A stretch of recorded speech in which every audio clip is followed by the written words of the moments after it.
नमस्कार, स्वागत है आप सभी का काजल सैनी के ब्लॉग में। हाँ, ऐसी ही बेजान सी हुई थी मेरी सुबह। फिर उसके बाद में हमने सोचा कि चलो जान डाल दी जाए अपनी सुबह में और अपना पूरे दिन में। फिर हम पहुंच गए अपने यहाँ दुकान पे और देखा इन लोगों को काम करते हुए। तो हमने सोचा अंदर का मोर्चा हम संभाल लेते हैं। अंदर हमारा यह असला बारूद देखकर आप ये ना समझें कि ये हमारे आतंकवादी होने का प्रमाण है। नहीं, ये हमारी सुरक्षा हेतु उपयोग करने वाले सामान है। और उसके बाद हम आ गए अपनी दुकान में, जहाँ पर हमने अपनी सफाई का कार्यक्रम शुरू किया। और हम लोगों ने ये सोच रखा है कि हम अब आपको अपना फटा सोफा कभी नहीं दिखाएंगे, इसलिए हम रोज चादर बिछाते हैं। वैसे चादर तो रोज ही बिछती है, लेकिन ये रोज इधर उधर हो जाती है। इसके भी पैर हैं और ये इधर उधर भागती नजर आती है। फिर उसके साथ ही हमको लगा कि इतनी सफाई करने के बाद में हमें क्या ही करना चाहिए। अब सफाई के बाद में क्या करूं, खाना बनाऊं या फिर कहाँ जाऊं। फिर मुझे याद आया, अरे भाई हमारा तो पार्लर भी है, हमको तैयार होके वहां जाना पड़ेगा। फिर 3 दिन से मानसिक स्थिति, 3 दिन नहीं 5 दिन, 5 दिन से मानसिक स्थिति खराब होने के चलते हम कुछ नहीं कर पा रहे थे। लेकिन अब हमने सोचा कि चलो अपनी मानसिक स्थिति को सुधारते हैं और कुछ अपनी दिनचर्या में सुधार लाते हैं। तो हम निकल गए और हमारे आगे ये चलता ई रिक्शा आपको दिख रहा होगा, ये हमने बहुत आवाज मारी पर ये रुका नहीं, जिसके चलते हम पैदल ही गए। और एंटर करते ही ये शशि आपको दिखी और ये बहुत प्यारी बच्ची है। फिर हम अंदर की तरफ पहुंचे तो हमें पता लगा कि हमारे साथ के एक भी व्यक्ति का यहाँ पर उपस्थित होना हमारा भ्रम है। कोई भी नहीं आया भाई, कोई भी नहीं आया। लेकिन हमने सोचा कि क्या ही फायदा, अब कुछ तो करना ही पड़ेगा। तो हमने ये सरकटे की बहन सरकटी का हेयर स्टाइल बनाने की सोची। और हेयर स्टाइल बनाते बनाते फिर हमको इसके बारे में बहुत कुछ पता लगा। हमें पता लगा कि जो इसका भाई है सरकटा, उसके साथ बहुत ही ज्यादा अत्याचार होने के कारण वो बुरा बन गया, बाकी कोई भी बुरा नहीं होता। फिर इसने धीरे से बताया कि दीदी वो पहले ही बुरा था, ऐसा नहीं है कि वो अभी बुरा हुआ है। ये हमें इंस्ट्रक्शन देती हुई टीचर, जिनका कहना था कि हेयर स्टाइल थोड़ा ऐसा बनाना जो लगे कि इंसान ने बनाया है, हवाओं द्वारा नहीं बनाया गया। तो हमने बोला हाँ हाँ, हम बहुत ही अच्छा हेयर स्टाइल बनाएंगे।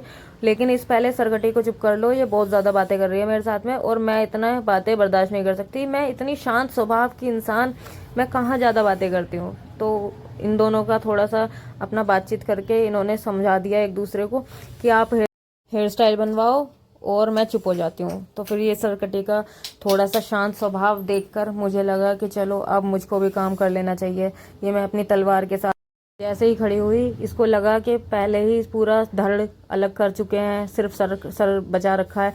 अब और कितना काटोगे भाई। तो मैंने इसको बताया इससे काटते नहीं है बेटा, इससे रोल करते हैं, बालों को कर्ल करेंगे आपके।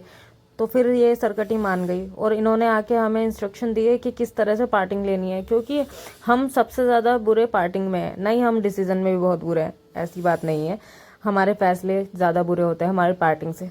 फिर उसके बाद में हमारा काम चलता रहा चलता रहा चलता रहा, इतना चला कि हम थक गए। लेकिन ये सरगटी नहीं थकी, क्योंकि एक इंसान अपना पूरा बोझ उठाने में ज़्यादा थक जाता है, सिर्फ सर का बोझ उठाने में कौन ही थकेगा। वो भी इसको एक डंडी मिली हुई है इसको स्थिरता बनाए रखने के लिए। तो हमको लगा कि चलो भाई तुम तो नहीं थकोगी, हम तो थक गए, अब हम नहीं बना सकते। हमने बहुत ज़्यादा मेहनत करने के बाद में समझ में आया कि नहीं, हमारे बस की ये बात नहीं है। हमारे बस की बस बातें बनाना है, किसी के हेयर स्टाइल बनाना नहीं, किसी का मेकअप करना नहीं। लेकिन हम ऐसे ऐसे बीच बीच में इनको स्माइल दे रहे थे जैसे कि हम बहुत अच्छा काम कर रहे हैं। ये पीछे अनिष्का आपको दिखी होंगी, ये बहुत ही प्यारी लड़की हैं और इनका सपोर्ट हमें हमेशा मिलता रहा है। मतलब हमारे पार्लर में सारे ही बहुत अच्छे हैं, जिनका होना ही हमारी ज़िंदगी में बहुत ही महत्वपूर्ण है और इनके होने से हमारे काम बहुत ईजी हो जाते हैं। हमारी इतनी मेहनत के बाद में हमने सोचा कि हमें अपना काम यहीं पर रोक देना चाहिए और जो वो दूसरे हेयर स्टाइल बता रही हैं उनके ऊपर ध्यान देना चाहिए। इसके साथ ही हमने इसको रखा वापस और देखिए फिर हमने देखा दूसरा हेयर स्टाइल, जिसमें कि हमें सीखना है बो बनाना। आईबो वाली बो नहीं, ये बो वाली बो होती है, मतलब टाई टाइप बो। इतना तो ज्ञान मुझे भी नहीं है कि बो क्यों बो है, पर ये बो है।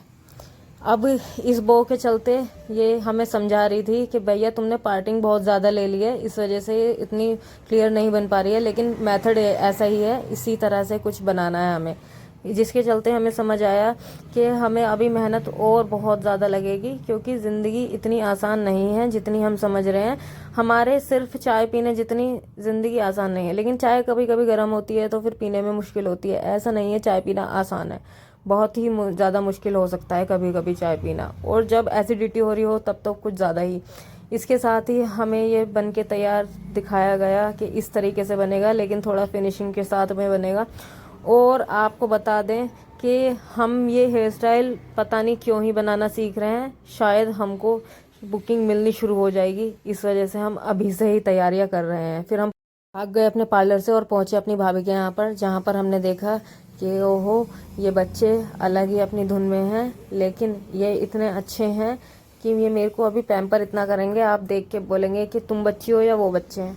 ये इसको मैंने धक्का मार के साइड कर दिया था, लेकिन फिर भी ये मेरे लिए पास्ता बना के लेके आया और इसने बोला कि चलो दी खा लो। फिर उसके बाद हम अपने घर गए थे, लेकिन हमारा फ़ोन हो गया था बंद, इसलिए हम रिकॉर्ड नहीं कर पाए।